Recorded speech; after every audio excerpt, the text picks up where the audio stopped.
Humans, for the most part, don't have a clue. They don't want one or need one either. They're happy. They think they have a good bead on things. Well, why the big secret? People are smart. They can handle it. A person is smart. People are dumb, panicky, dangerous animals, and you know it. 1,500 years ago, everybody knew the Earth was the center of the universe. 500 years ago, everybody knew the Earth was flat. And 15 minutes ago, you knew that people were alone on this planet. Imagine what you'll know tomorrow. We don't have time for a meeting of the Flat Earth Society. A group of social criminals, these people in the space program. Nassholes, I'd call them. And some of those people actually still believe the Earth is flat. So if a few of them want to believe that we didn't go to the moon, let them. It's not an issue that comes up in my presentation. The Earth being flat, that's clearly ridiculous. Though I've actually been contacted by some flat earthers saying I'm covering up the fact that it's some Atlantean conspiracy.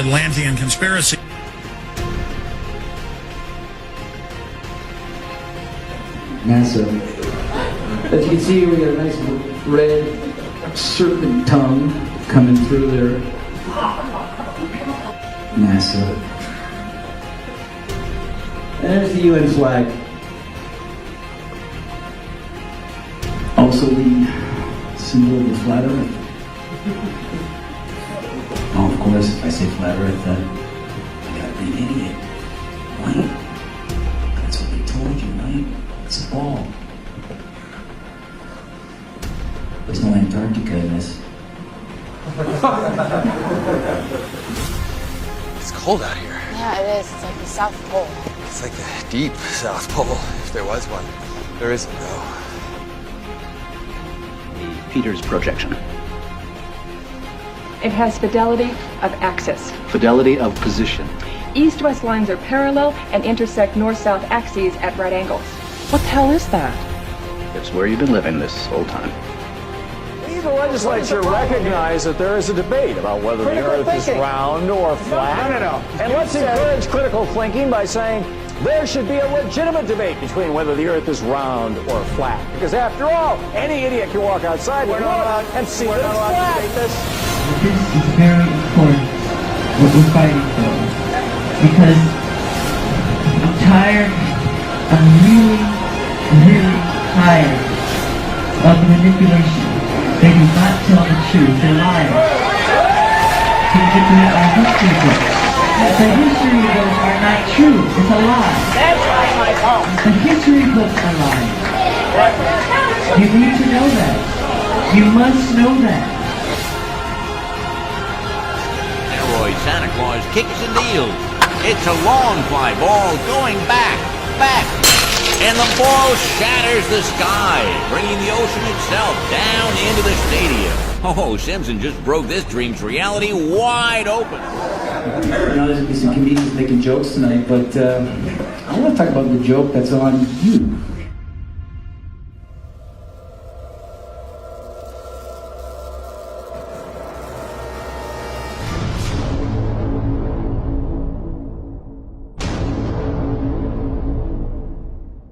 The German cartographer, Mercator, originally designed this map in 1569 as a navigational tool for European sailors. The map enlarges areas at the poles to create straight lines of constant bearing or geographic direction. So it makes it easier to cross an ocean. But Yes. it distorts the relative size of nations and continents. Are you saying the map is wrong? Oh dear, yes. Look at Greenland. Okay. Now look at Africa. Okay. The two land masses appear to be roughly the same size. Yes. Would it blow your mind if I told you that Africa is in reality 14 times larger? Yes? Here we have Europe, drawn considerably larger than South America. When it's 6.9 million square miles, South America is almost double the size of Europe's 3.8 million. Alaska appears 3 times as large as Mexico, when Mexico is larger by 0.1 million square miles. Germany appears in the middle of the map when it's in the northernmost quarter of the Earth. Wait. Relative size is one thing, but you're telling me that Germany isn't where we think it is? Nothing's where you think it is. Where is it? I'm glad you asked. Okay, so here's the picture of the Earth from space. There it is. Since you were a kid, you've seen this image. But you've never seen it from that point of view. You know what? We adopted this whole model like 400 or 500 years before the airplane. 400 years before the airplane, pretty much. Like beginning in the 1900s. They went to the North Pole in the 1900s. This is 1482. Nobody went to the top of the globe, to the bottom, or flew up, or built a skyscraper until... It's funny, back in the 60s when they went to the moon, this is the first time we actually had like an instrument of flight to actually go high enough to actually fucking check out if what we agreed to 500 years ago was real. So if they were wrong after 500 years, the question is, what'd they tell you? 1969, first lunar mission to the moon. You know, the first lunar mission to the moon wasn't so much about going to the moon. It was about having an event so you can go high enough to take a picture after 500 years to prove it was a ball.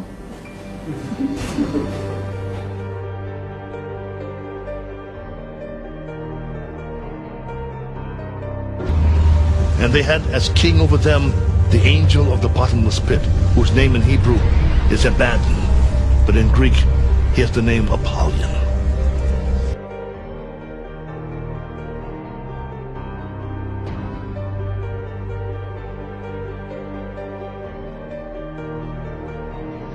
Mr. Armstrong, Bart Sibrel, ABC Digital. Wanted to give you the opportunity to swear in the Bible that you walked on the moon. The two most watched televised events in history: the moon landing and the towers falling.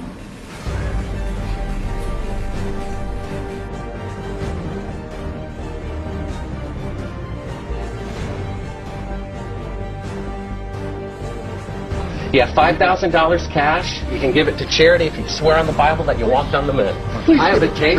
It'd be fine. Why don't you swear to... Why not? Why won't you do it? And it's funny, when you click on Google Images, photo of the Earth, you'll see 40 pages on Google. But it's always the same fucking photo. For those that believe in the Bible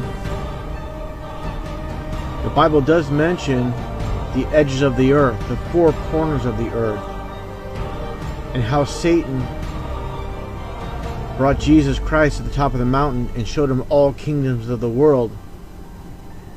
How can Satan show Jesus all kingdoms of the world if the world is round? How can there be edges of the world if the world's a sphere? The Bible also mentions how the earth is immovable and is set on pillars. So for the believers that still believe in the ball earth, the round earth,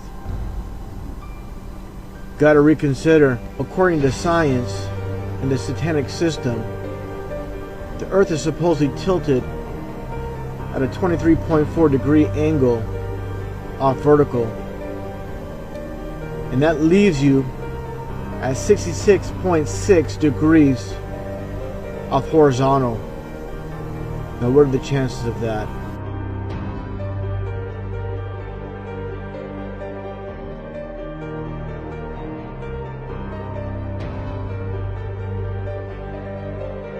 Moon landing, 8:17 p.m. Eastern Standard Time, 1969. Isaac Newton, 1666.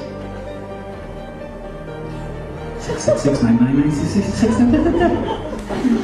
Most people saw the lunar landing and they swear on it because they heard it on the radio. CBS put up screens all over in Central Park, along with NBC, you know, so they could work with groupthink dynamics. Reality is reinforced by group dynamics. Witnessing it.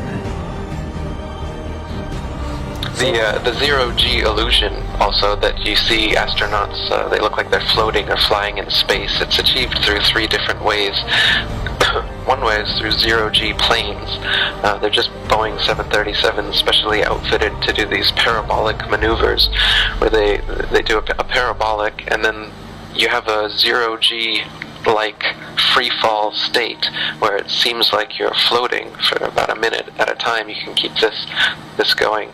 The second way, when they're like at the fake International Space Station fixing things outside of it, this is done in a pool, in a dark pool. They're actually underwater, and you can see bubbles rising out of the pool, proving that they're in a pool in many of their spacewalks. So the outside space shots are done in the pool. The inside, most of the inside shots are done in zero-G planes, and then some of the longer inside shots are done with a green screen and harnesses, so they just kind of float on a harness in front of a green screen. And with these three methods, they're able to produce the zero-G effect that everybody thinks is them floating around in space. But in reality, anything that goes up comes right back down. There is no point where you can just go up, up, up, and then, oh, I'm floating now, and I get to float through infinite space now forever. That's the illusion. That doesn't happen. You will always come back to the Earth. You'll always fall right back down. No matter how high you go up?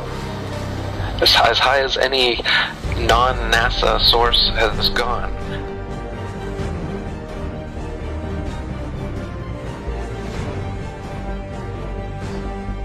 Jesus, do you think he knows?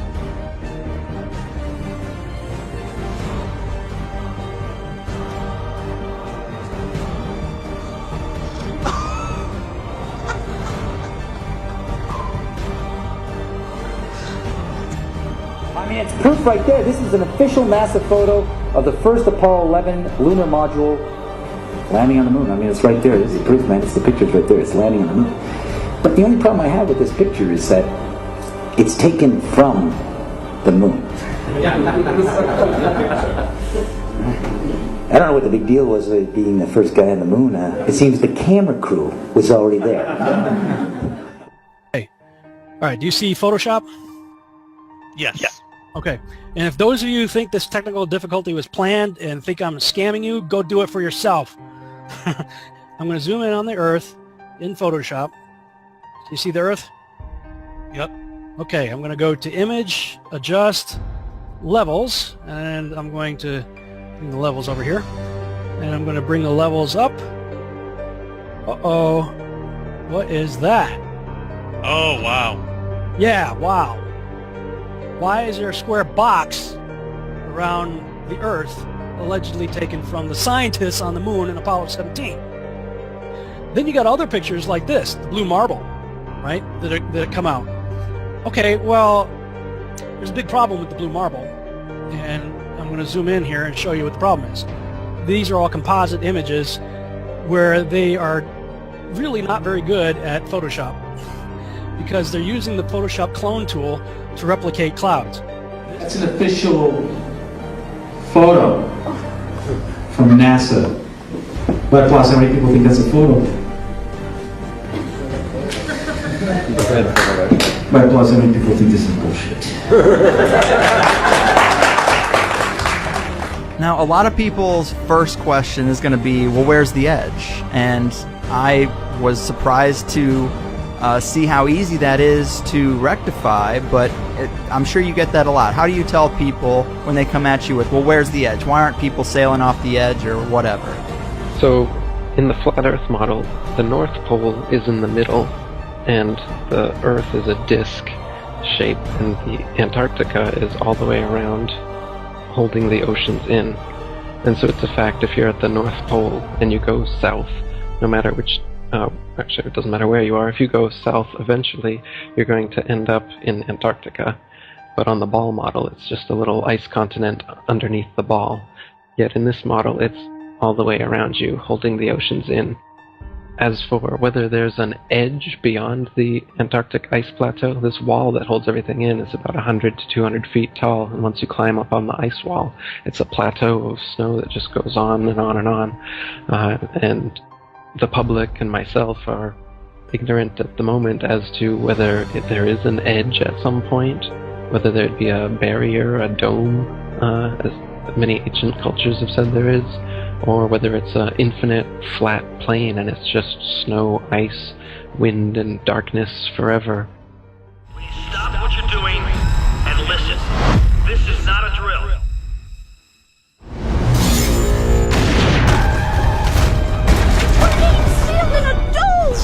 Oh God, in, out! I can't tell you if what happened is an act of terror or an act of God. Where the hell did it come from? No idea. You have people trapped in here! We're on our own. What are you telling us we're trapped like rats?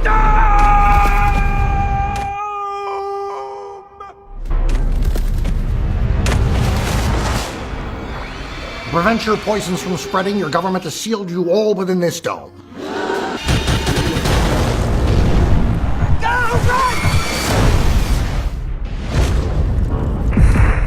Our best guess puts the dome at 20,000 feet, sir. Did he just call it a dome? You think we might be stuck in here a while? I think that even if what's wrong suddenly becomes right, the Army's just gonna quarantine this place. I want roving death squads around the perimeter 24/7. I want 10,000 tough guys. Let me out! Let me out!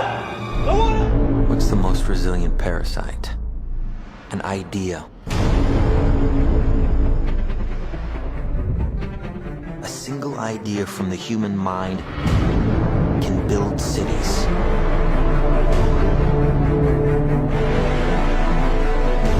An idea can transform the world and rewrite all the rules.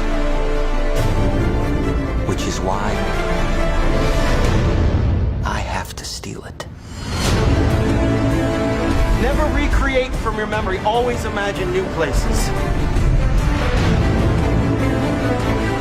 He's hiding something, and we need to find out what that is. We gotta break out of here. Give him the kick.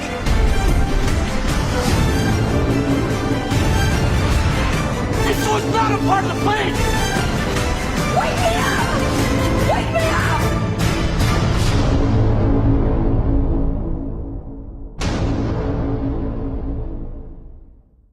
Is the whole flat Earth idea, is that a new idea? How long has this been around? No, the flat Earth was worldwide for thousands of years before this spinning ball Earth came around. The first person to think of the spinning ball Earth was also the first Freemason, Pythagoras of Samos. Most Freemasons trace their ancestry, if you will, back to Pythagoras as being the first Freemason. And that was 2,500 years ago. But his idea didn't catch on at all until about 500 years ago when Copernicus, another Freemason and Jesuit, wrote his book promoting this spinning ball Earth and concept. And then Kepler and Newton and Galileo, they took it from there, and now NASA and RASA and all the other space agencies, they're experts like Carl Sagan and Neil deGrasse Tyson. They're continuing this heliocentric spinning ball Earth gravity myth that's been going on for 500 years, and they keep adding on to it now. Now you've got a Big Bang and evolution and aliens, and come out and say they've found life on other planets soon. They've already given us fake pictures from Mars claiming that there's a pyramid and Sphinx on Mars, trying to cement this alien progenitor propaganda into us. So are you saying there are no aliens? Not in the sense of extraterrestrials, since there are no extraterrestrial places. Earth is the only material plane. It's a plane, not a planet. And the planets are just stars. That what we call planets today were known for thousands of years as the wandering stars. They differ from the fixed stars in their relative motions only. All the fixed stars in the constellations, they're fixed together in their patterns as they revolve around the heavens. But the planets, as they're called now, used to be known as wandering stars because they seem to wander their own unique paths. They just spiral around the sun, and they have kind of a spirograph orbit. You can see in one of my videos called The Ancient Flat Earth Beliefs, a model of it to give you an idea. But with the naked eye or with a telescope, you can see for yourself that these so-called planets are just stars. They're just lights in the night sky. They claim that the planets are physical terra firma that you can land on and potentially live on. And they also claim that the stars are distant suns in galaxies trillions of light years away. Now, these light years are things that they've come up with to try and convince you that those lights in the sky aren't as close as they actually are.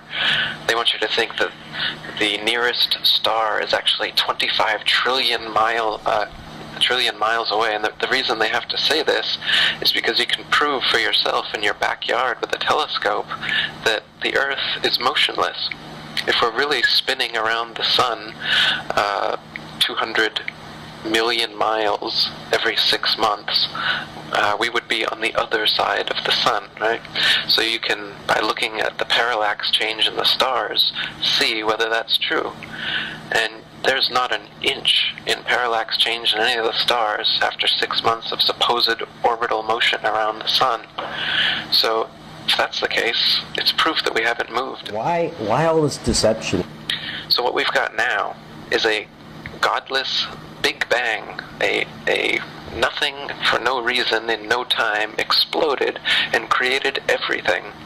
And then a bit of the everything turned into self-replicating bits, and life spontaneously created, and order and intelligence and consciousness all came into existence. So we've got this cosmology that comes from nothing. It's atheistic, it's nihilistic. It makes it as though humanity and Earth and everything here is just a cosmic accident. It's purposeless, it's meaningless. That's why this kind of atheistic materialism is rampant nowadays, because this kind of metaphysics is what we're being taught. So if we're just in the corner of some galaxy and the fingertip under the dust of the fingertip of the universe, then we don't mean anything. So what it does is it spiritually crushes humanity, so that we just think that me is all that's important, because this life is meaningless, God doesn't exist, we're just a bunch of primordial soup that turned into monkeys, and then monkeys turned into humans. They got us believing just a bunch of nonsense. The overall reason, if you're a psychopath like the people who do control this world all are, then what you want, your ultimate goal is world domination. The best way to achieve world domination is through propaganda and mind control. So the way to mind control someone, if you've got them in a cage since birth, you tell them that the cage is the only thing there is, and everywhere else you can't go. You can't go to the North Pole, and you can't go to the Antarctic without government approval and licensing. They have little tours where you can go and take little photo ops, but you can't go yourself and explore what's actually at the North Pole. Maybe I'm being set up for something. Christoph, why do you think that Truman has never come close to discovering the true nature of his world until now? We accept the reality of the world with which we're presented. It's as simple as that. Get away. See some of the world. Explore. I like to be an explorer, like the Great Magellan. Oh, you're too late. There's really nothing left to explore. You want to be an explorer. This'll pass.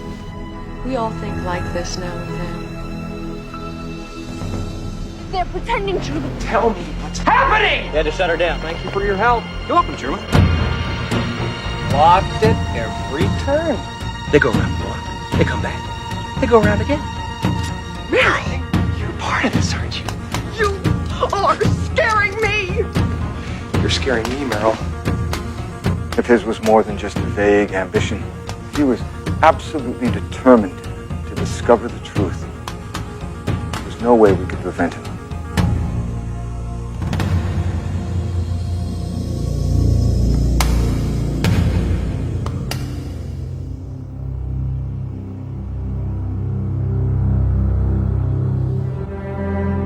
Hi, Christoph. I'd just like to say one thing.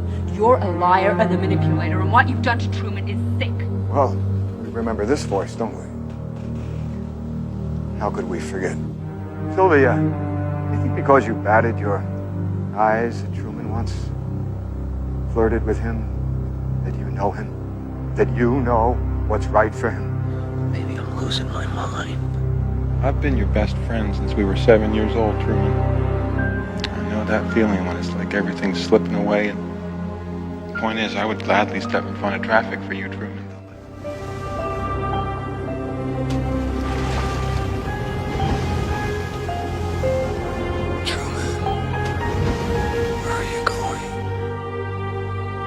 You really think you're in a position to judge him? What right do you have to take a baby and turn his life into some kind of mockery? Don't you ever feel guilty? Is that the best you can do? You're gonna have to kill me! I have given Truman a chance to lead a normal life. The world, the place you live in, is the sick place.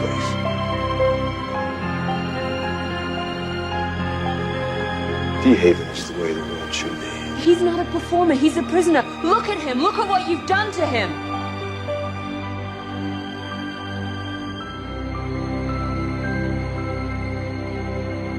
I think what distresses you, really, is that ultimately Truman prefers his cell, as you call it. Well, that's where you're wrong. You're so wrong, and he'll prove you wrong.